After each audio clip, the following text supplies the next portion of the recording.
Hey guys, we're back!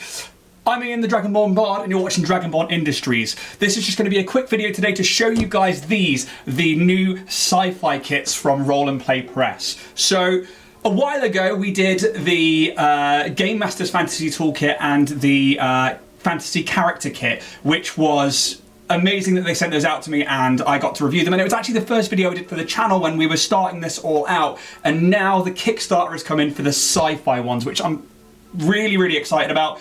And I'm just going to dive into them really quickly, maybe roll a few dice, make some things up as we go along in terms of like things that you can encounter for random tables, which is what these books are for.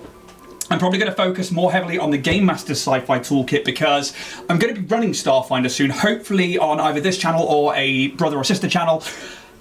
And I definitely am going to be having these behind the screen because I still have the fantasy ones behind my DM screen when I'm running Dungeons and Dragons. So we'll go through the physicality of the books first and we'll go from there really. So just like before, we've got these stunning books which are really well put together. They feel nice in hand, just like the previous ones, and they're the same size, so they fit on the shelf just perfectly the same. The artwork on them, it's pretty obvious that they are sci-fi. You're not going to confuse those with the Fantasy Toolkit ones. But yeah, it's a fantastic set of books that aren't going to take up much space behind your GM or DM screen. They are really quite thin for how much content they have in them, just like before. So I'm going to open up the first one, which is going to be the character kit, and we will go from there. We also got, just because I may as well show them off, some little, same little card that we got for all the socials, but it's nice to just have on the wall. And we also got the patch, which is really fun because it says, engage tether during extravehicular activity, which is just a really nice little iron-on patch. So I'm probably going to make a t-shirt out of that. Anyway, the sci-fi character kit, let's have a look. So I've already had a quick look through that, but I've not had a proper roll or anything with it yet. But straight away, the first and most important thing is going to be not necessarily building a character, but that names index, which I know there's a bigger one in the Game Master's Toolkit, but names is always hard to do. And when you've got a book like this one, you can quite literally go to the names directory, and that is a D100, and roll up. So it is 50. Banner. Character's called Banner. There you go. Are they military, political, reverent, academic? That could be up to you, but we have a name already. You obviously, those of you playing games like Starfinder and Cyberpunk and stuff will probably already have a character set up or a character in mind, but this will just help flesh that out a little bit more. I'm going to go through a few of the other bits in here. So you've got things like humanoid features, which could be, let's have a look. So Benna has 12. Your ears have multiple piercings. Some of the studs feature precious gems. Nice little flavour design there. Genetic adaptions, that's a D10. Your skin turns translucent times of heightened emotion. Very cool. That could be like a Vethrani thing from Starfinder. So we like that one a lot. What else we got here? Android designs. We've got alien appearances. Downtime hobbies, I like that because that gives us other little story things to do. That's a D20. So that could be number 5, collecting old graphic novels as inspiration for your own webcomic series. That could be good for somebody like an envoy who is trying to make it out there, and as you like grow in levels, that could be your profession. That could be quite a nice little thing to go into there. You've got psionic abilities for those of you like Shirans and Lashunta or any other races with that. Bounty hunters and smugglers. I really liked this section because not only did they have a little bit with Kira at the start there, but a little bit further in, there was a bounty generator. This is very good for the DMs and GMs out there, because although this could be about what you want as a player, actually GMs could use this to make little missions for you to earn credits, UPBs, money, in-game items, maybe to progress the story when the players don't know where they're going. So you could have, for example, a bounty goes out for somebody called Kilobyte. The characteristics: has a digital voice, fits with the name quite well there, and last but not least, wanted for Working as a government mole and communicating several acts of treason. We have already a small side quest to go off on that could then lead us to other things within stories. So I really like the bounty generator page because there's quite a few things we can do on there when we need them. Smugglers, safe houses, allies and rivals, crew relationships, all the same kind of things that we saw within the fantasy toolkits about bringing the party together or having your backstory fleshed out a bit more. Lovely artwork in here. I love that of the Kasatha. We've got origins, backstories. What section is this one? This is diplomats and envoys. So as we were saying before about envoys, that could be some things. And what's more goes to like claims to fame, enhanced equipment, successful deals, trade organizations. That's fantastic because again, this helps for world building. So an organizational name could be something like, let's go with, that is the Imperial Congress. Sounds pretty important. Affiliation emblem is an ingot with engraved initials, and your commercial strength provides loans to the galaxy's most influential families. So that could be very Andor, where we have like Mon Mothma and the people that she goes with, the banking clans and stuff, to get money and then spread it out through the rebellion or through different people. Again, we have more storytelling abilities from little areas in this, but one table like that. You've got successful deals that you can make and crew relationships, allies and rivals again. Engineers and mechanics. Another class that's covered. I'm going to keep going through just to show you the classes because I want to move on to the Game Master's sci-fi toolkit, which is the one that I've really kind of had a look at this morning when this turned up. Explorers Guilds. Actually, that's a really good one. That and enhanced equipment. Like Explorers Guilds. Guilds are always welcome when we're playing things and we go to new worlds, new systems, new civilizations. So we could have a guild name. Let's go with... that is the Horizon Seekers Alliance. I like that. Then logo is going to be an eye with a swirling pupil. And for the society specializes in locating pockets of rare minerals across the galaxy. So I like that. Seekers who are locating things across the galaxy with the logo of an eye with a swirl in it. Perfect. Must-see destinations. Travel logs. That's really cool. Allies and rivals for relationships. Marines and law enforcers. So this is your soldiers, your barbarians of the sci-fi worlds, I guess, is the best way to look at that. Once more, orange and gold, a little backstory concept in there. Features and traits. Uniforms, that's quite good if you are creating your own military background for your DMs or GMs out there. As a player, that's a very good thing to roll on there. Personal effects, things like, dog tags or a holographic projection of your family back home. Love all of that kind of stuff. Let's have a look for retirement plans. That's good for an end goal. So this particular section here, this could be good if you don't know what to give your DM, GM as a open-ended backstory. So what that means is like giving the DM something that they can give you a goal to work towards. It means that like you don't just hand them something that's like, right, my parents were killed and I avenged their deaths, now I'm entering the campaign. Because if you give them, I want to avenge my parents' deaths, I didn't kill those people, then they have something to work towards. Whereas the retirement plans here could be something like, that's a 20, follow your beloved sports team to home and away games as a commentator. So maybe that one's a little bit trickier to go with, but you could be a soldier who has been a big fan of things like a full contact sport, and maybe that's the build for your character, and the intention is that maybe you had to back out of actually playing, but now you want to become a commentator. Probably mix that with an envoy role. Maybe add some multi-classing in there. Medics and astrobiologists. What have we got in here? So, treasured specimens, that's good for things like biohackers and stuff. We also have xenobiologists. Laboratory interiors, a great way to build areas of dungeons right there, and that's in the player's one, where you studied your credentials. So, things like your university name, which is going to be Zen Intergalactic Laboratory. You specialised in soil and erosion analysis, and you're known for being the youngest graduate of your college in 6 centuries. Right there, whole backstory for somebody who's a scholar. allies and rivals, mystics and guardians. So your spellcasters essentially within Starfinder especially. Mystics are your magic users. Again, backstory concept. You have things like features and traits, traditional garbs, so how you dress.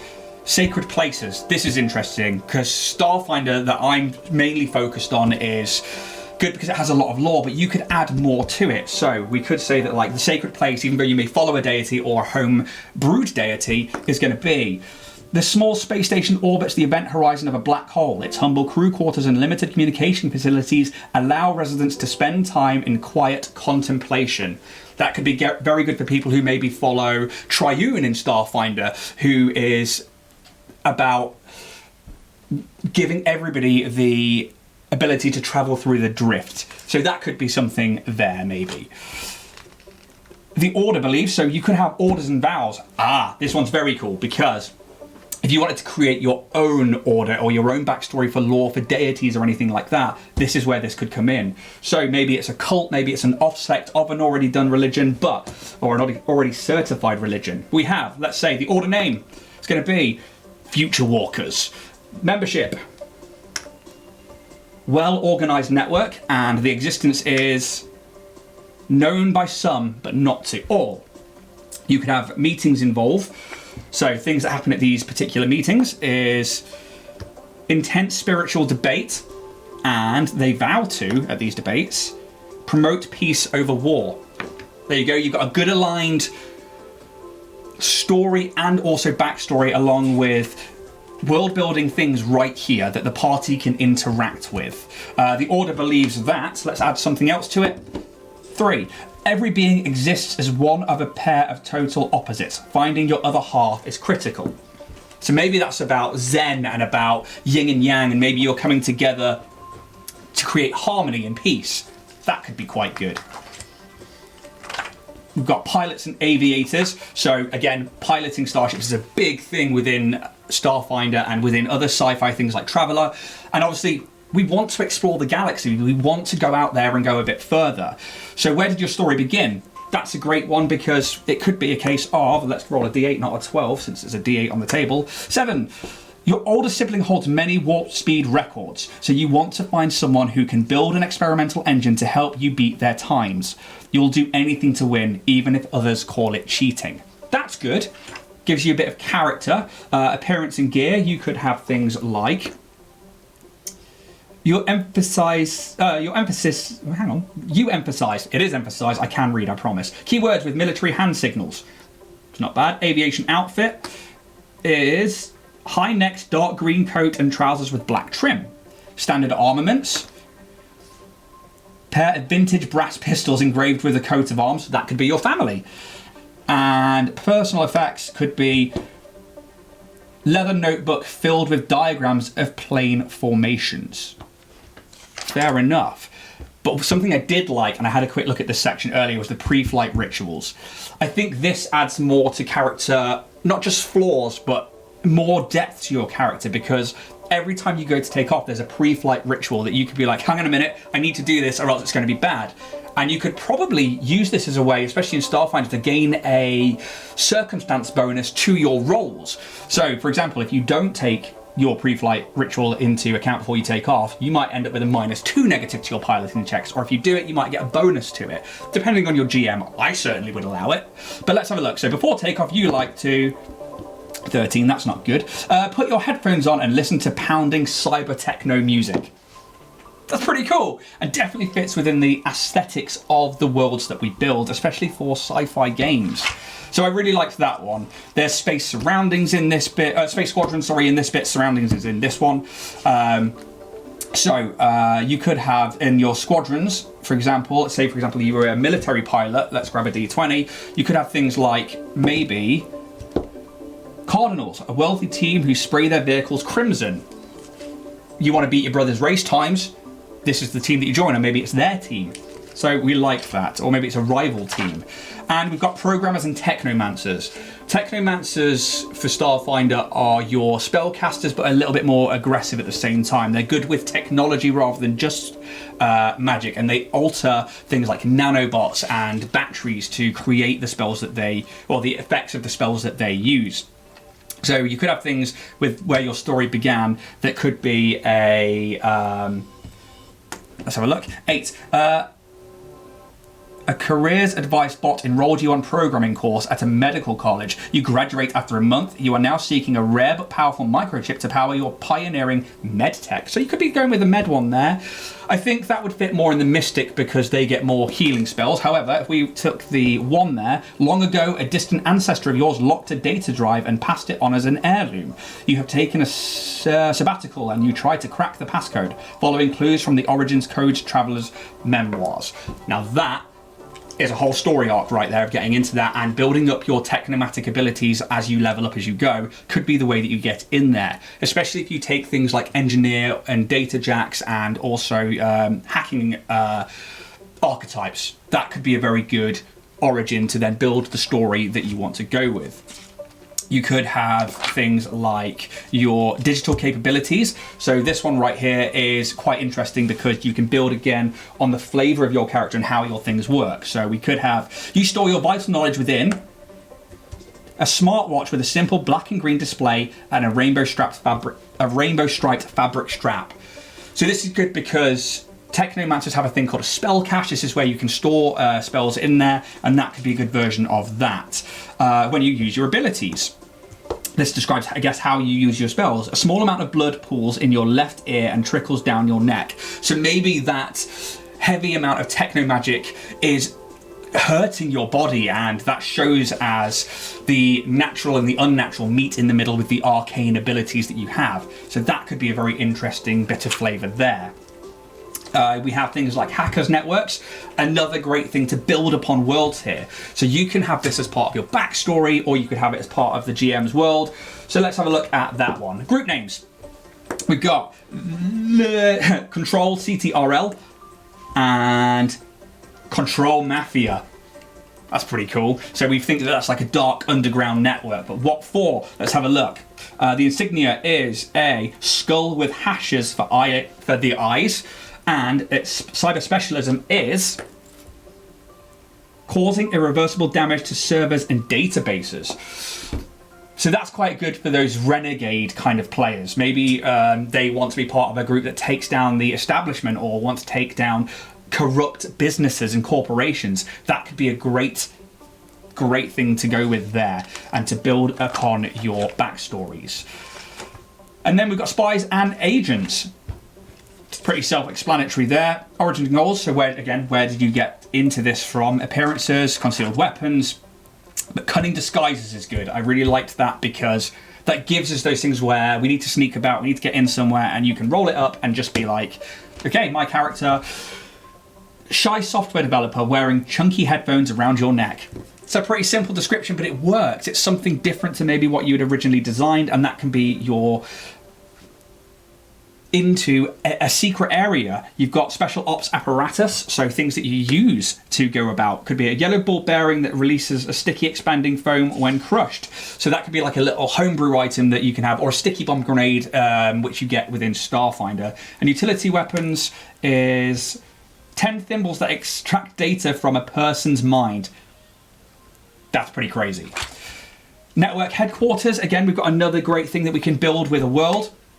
So that is, this building is designed to confuse the eye with mirrored walls and roof sections intersecting at odd angles to create misleading patterns. The architect is honoured in the grand central atrium, but only the reflections of the statue can be seen, and not the real piece.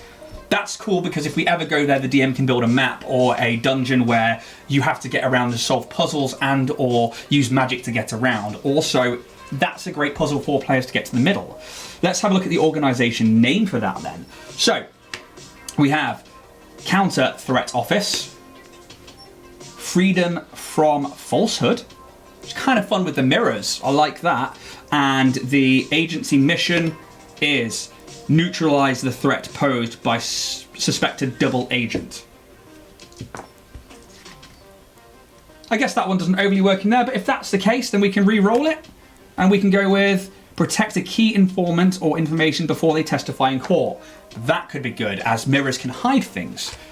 So again, loads of different things that you can build on in your worlds as players and GMs, because we are building worlds together. And like the fantasy kits that we had, once more they've put all the backers' names in the back there, and I really, really like that touch. I actually went a bit more into depth with that particular kit than I was going to, but it is good for both GMs and players to world build.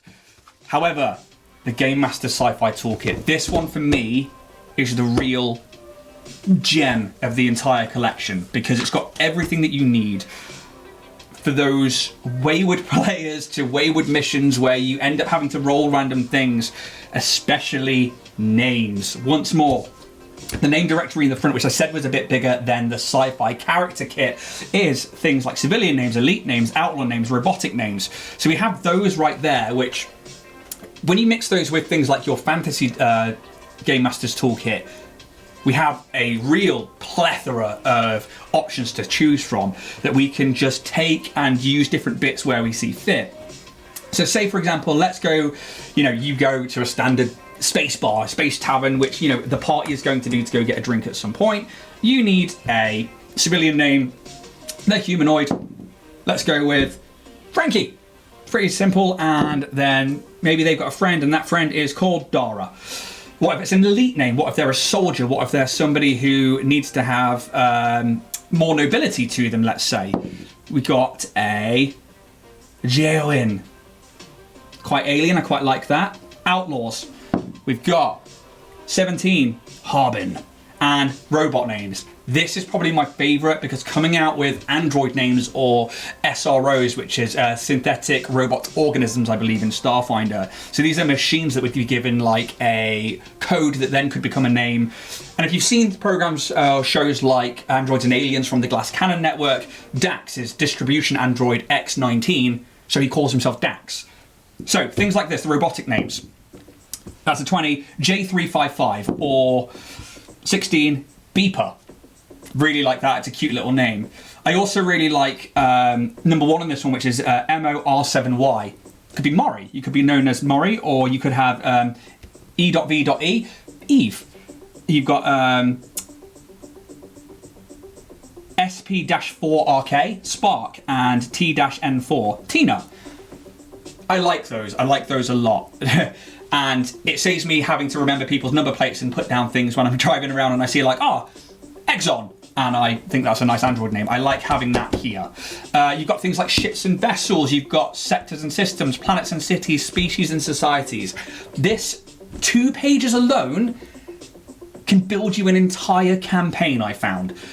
Within the morning of just looking at this, since the post arrived about 3 hours ago, I was able to put together a couple of planets, a small system, and then delve into that deeper further in this book. We want to give players starships. What if they find it? What if they're given it rather than build their own? Well, we have that here with the names, because naming something is always hard. Players dispute on it. If we give it to them and it's already got a name, they have a basis to go from, and then they can name it or change the name of it later on. But let's have a look for this one. This one's going to be Starbringer. That's great. It's a good ship name. Or you could go with Blade Racer. Again, if we go back to our pilot in the book before with the sci-fi character kit, who was looking to beat your brother's times and that competitiveness there, Blade Racer could be a fantastic name. Sectors and systems. So this could be anywhere out in the galaxy. We could have a system called, that's a number 9, Ratagon. Or it could be Chargo. Nice alien names there. Planets and cities, always needed as we expand endless planets and endless systems. 17, we have an Aku, AKHU, Aku. That's great, really like that. Species and societies, we have, let's have a look, an 8, that is Odresian. So all of these can be put together, to create the start of a story right there without having to delve in. You could build upon that, or you can just use these randomly every time the player says, hey, we need to go somewhere, or we need to find somebody. Ships and personnel, always really good, so you can add things like their appearance, so that's the characters, villainous agendas. We've got character jobs. Now, This is good, again, for both players and for the DM, GM, because professions are a thing within a lot of the sci-fi games. So that's pretty good. You can have a dangerous job here, which could be something like an elite bodyguard. That fits really well with the soldiers, and possibly with the ones where we were looking at the games. Maybe he or she starts by wanting to play the game, can't, but becomes a bodyguard for one of the higher players, but loves it so much they want to eventually become a commentator. We could work that story in somewhere. Scientific careers for your scholars. Clinical trial manager. That's great. Space crew. If you don't already have your party in positions where they want to be, they could roll for it, or they could gain NPCs that are perfectly for things like the gunnery officer. So we know to build up stats in those particular ways. You've got big city employment and small town employment there. That's really cool. Like big city employment could be a 5. That's a VR games developer. That's cool for your engineers, your mechanics, your envoys. That could be all quite fun. Organization names. Big fan of that one within Starfinder, because there are so many worlds that you could visit and you could then add more homebrew to, rather than just the lore that you have. Crew summons, mission details, ship generator. Another fantastic little area of this book. So you could have something like, you're trying to put together a ship for characters that they find. Maybe it's a cruise liner, and it is blocky and intimidating, and it is as the set of a wildly popular reality TV show that has been running for over a decade. So it could be something that is used quite literally as a studio, something that is used to promote a TV show or something within the galaxy or within the systems, and this is where they do it from. Could be a great little dungeon, could be a great little story, or it could be a derelict that you find and then could take on as the party's capital ship. Features, exterior features, captain's quarters, all little things to ships that we can add. The next section, universe expansion. So with things like Starfinder, I'm going to keep coming back to Starfinder because I know it better than Traveller. We have obviously the Pact Worlds, and we have, with the books that they've brought out, things like Near Space and the Vast, and we can go further and further. But what if our players want to go to different places that we don't have the books for, or they want to create themselves? You can use this section really well with your players, or with lore that you already have or have written or are going to write, to expand your worlds. So, Planet Creator. That is going to be so good for so many people, because the amount of times players might drop out of the drift or out of warp, or if they are going astray or they lose their way, then this is something that can be a random encounter, and then you can use things like the system and the bits at the start of the book with cities and stuff to create entire civilizations already. So say, for example, we drop out of the drift and we find a planet and it's the only habitable one in a system. The system itself, you can have type of sun. It is a bright orange star. There are how many planets around it? 1d4 planets. So we have 1 planet around this one orange star. The solar system objects you could have, that's a d4, not a d10. Huge hollow asteroid that has been converted into a utopia for smugglers and thugs. So what if the system was destroyed by some kind of gravitational pull or something that made loads of the planets collide together? There's only 1 planet that remains, and this hollowed out asteroid that becomes a safe haven for pirates and for, smugglers and for outlaws. What if the planet is rich in resources and they have this because they can then take that and then pirate it out to other places? The planet type, we have a barren rock. So yeah, resources are good there. The atmospheric traits are molten metal precipitation. That is going to be, again, good for those ores and stuff if they can mine it. Surface features. Comets bolt across its sky, and moons and more. There are, number 5, 1d6 glittering ice rings. So that would give us an entire picture of this whole system on 2 pages. You could build stories, you can build cities, you can build whatever you need from this one page. You could probably run an entire campaign from these 2 pages in that one system. So I like that a lot. You then have things like planetary leadership, society and cultures, draws and dangers, economic situation, breaking news. Quite a fun little one there. I think that could come in for little missions and stuff. If you have maybe like a news bulletin and your party are in this system, you could have them here. Volcanic eruption causes intermittent power failures across the planet. Maybe the pirates need that power to be able to carry on collecting the resources they need, and they need to send the party in to try and fix that situation. And that could come across as an RP thing with like, well, we've got a volcanic eruptions all across the planet. That could be something that the party can interact with on an RP level and then find information out elsewhere. Hacked intel, again, another way into missions. Crime and punishment. Shops, trading posts, garages, repair stations, bars and dives. This is a lot.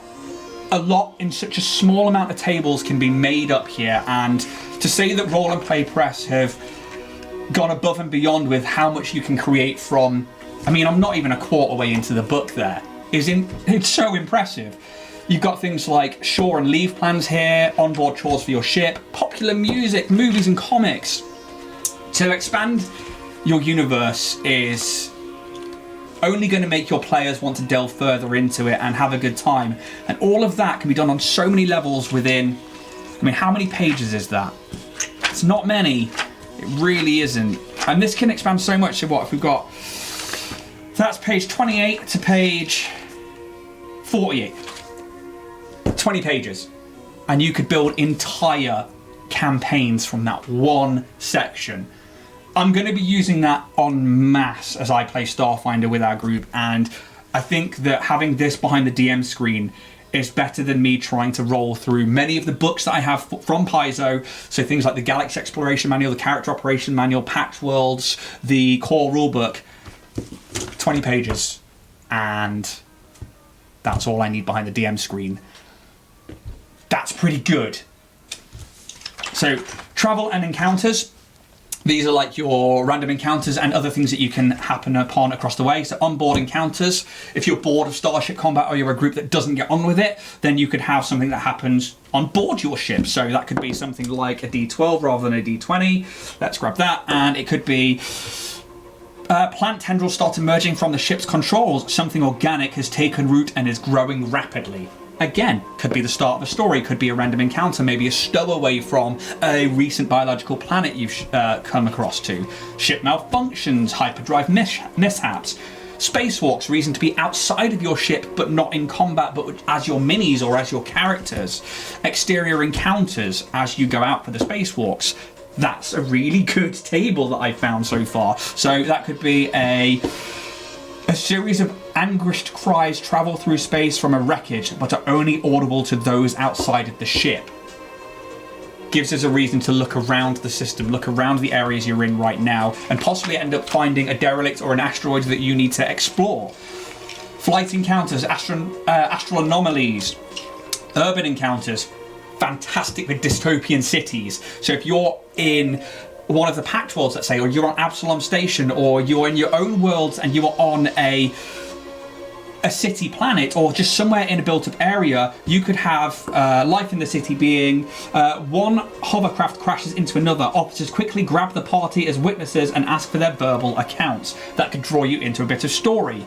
Metropolitan areas, we've got things like heavy smog shrouds this urban hub in constant shade and acidic drizzle, forcing citizens to carry umbrellas and wear head coverings as they walk between neon-lit businesses. Many also wear filtration devices to reduce the amount of pollutions they inhale. This is good for not only setting a scene, but also for using your environmental abilities with your armor in Starfinder. This is fantastic for those extra bits that maybe we don't use that often for environmental hazards. We could then go into the rules of acid rain, into different threat levels, and maybe that increases as things are as things are happening behind the scenes. Maybe something's happening in the city that the party need to help out with, to then bring it down to a level where it's safer for the citizens. So that could be quite good. Because then you could include things like sickness and disease at that point. Again, we're building stories off of one table in a book. Barren terrains, desert encounters, jungle encounters, leafy landscapes, frozen encounters, all things we saw in the Game Master's Toolkit for the fantasy, but we are getting more with the sci-fi here, and the fact that we have those hazardous conditions and those environmental areas can really add to variety in our sci-fi games.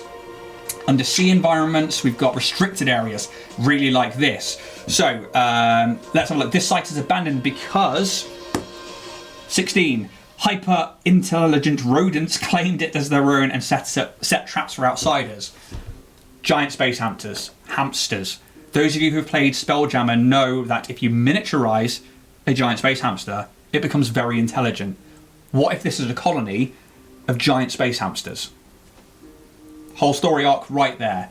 Abandoned sites.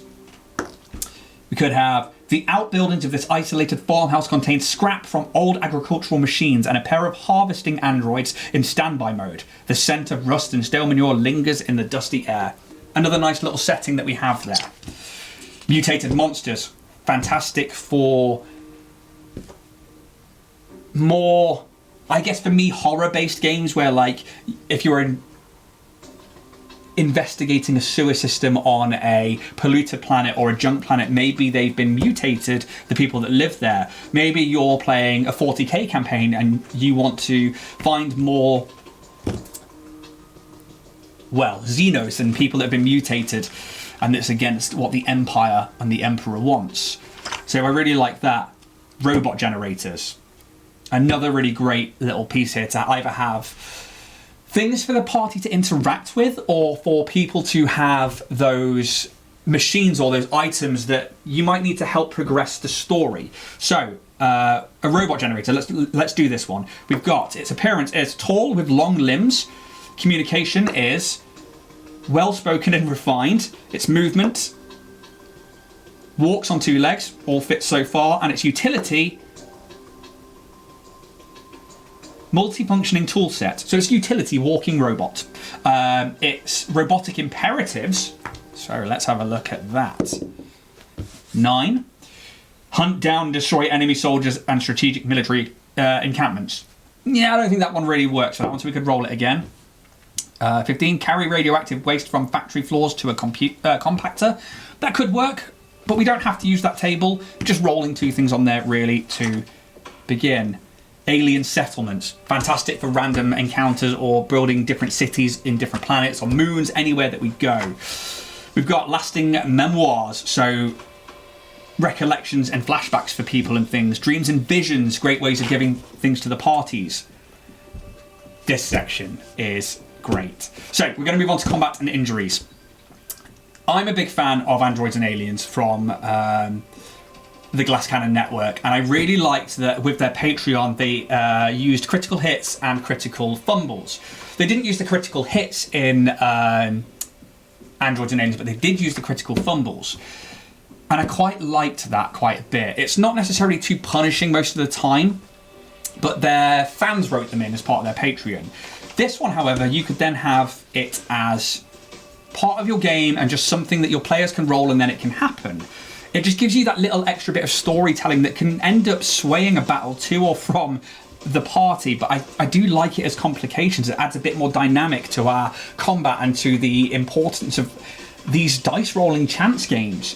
So let's go with a critical hit here. We've got a D100, and so this is, I believe, a melee swing, because we've got the range critical hits and the melee critical hits. Yes, so 1 to 49, you make it look easy, you score a regular critical hit. So no difference there to the regular crits from standard in your games. However, let's see if we roll above that. 68, look at that. So you find it easier to hit your target on your next turn. So that could be something like a plus or plus to your attack roll in the next game. So you could add the,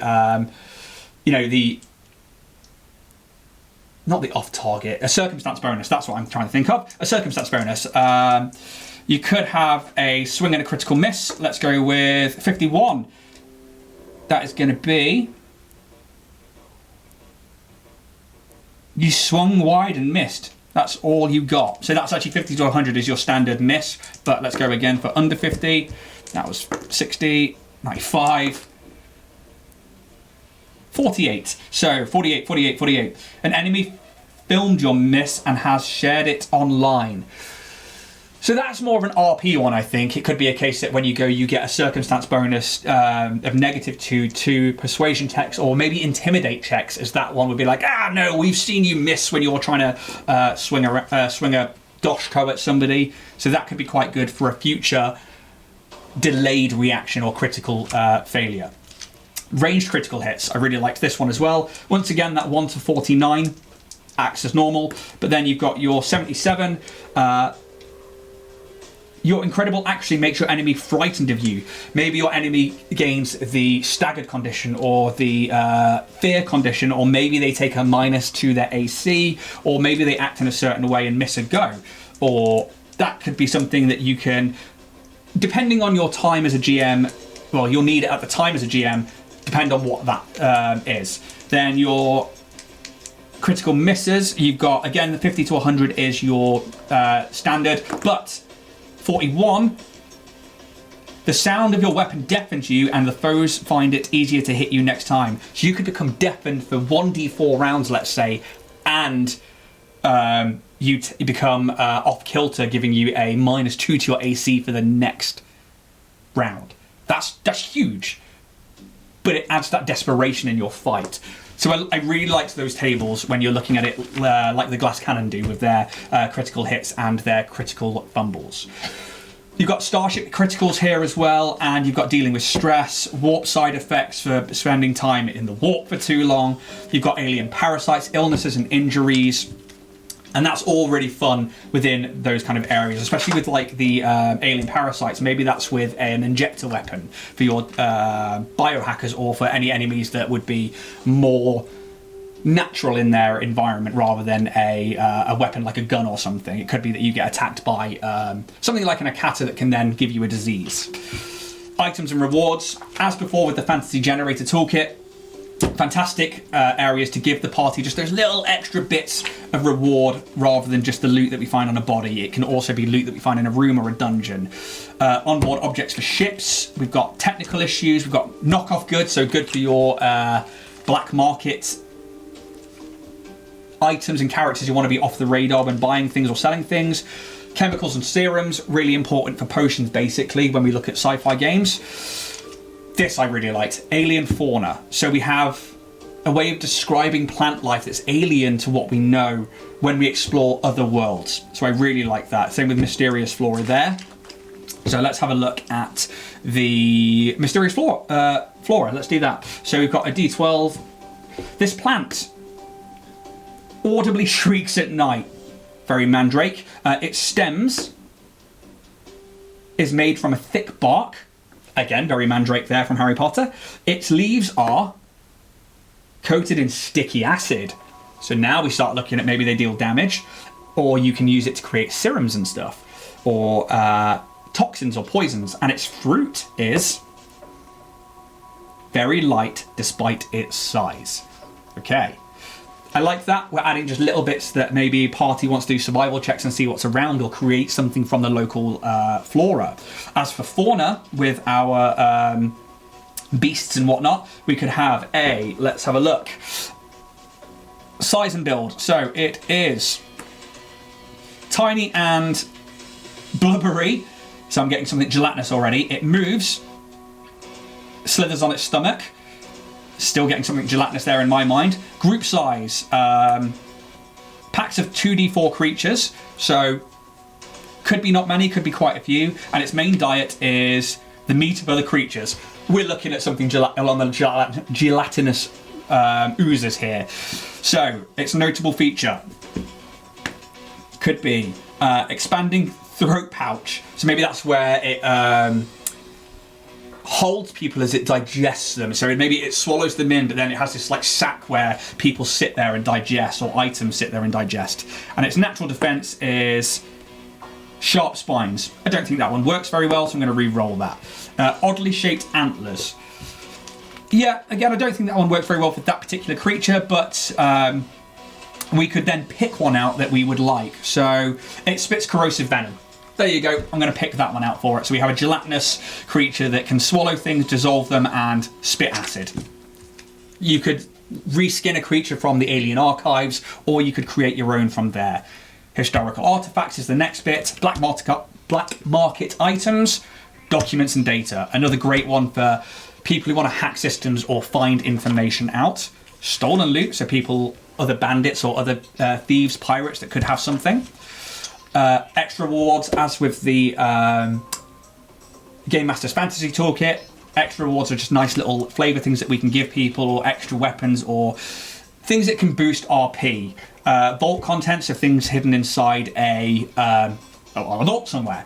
This is great for building a story or a dungeon end. So this is fantastic for, like, if the party has an objective, maybe they've been given a quest to find something or to retrieve something for someone, and the end is a vault or a safe. You could have the lock mechanism, which is a thick, heavy chains. The deterrents are increasing temperatures, so environmental deterrents. That could be quite good, as most people expect combat when they are dealing with tabletop RPGs. And valuable hoard is bulletproof bodysuits with state-of-the-art invisibility camouflage panels. That's really good. That's an item that probably you can find as like a higher level armor than your players are. That's a really big reward for completing this dungeon. Or it's something they can take and sell, which I know in Starfinder you only get 10% of its original value, but it still could be worth something to them. So this book is fantastic. The Game Master's Sci-Fi Toolkit is really, really quite something else. And I genuinely think that this is going to be one of the things I use the most to build the world that I'm going to be playing in for Starfinder as a GM. Once more, I want to say thank you to Roll and Play Press for the Kickstarter, and also for just how awesome these books are. I hope you've enjoyed delving into these with me, and I hope that you go and get them for yourselves and that you enjoy them as well, especially if you play games like Starfinder or Traveller. And hopefully you'll get to see them in use with our future campaign. Thanks for tuning in, and we'll see you again soon.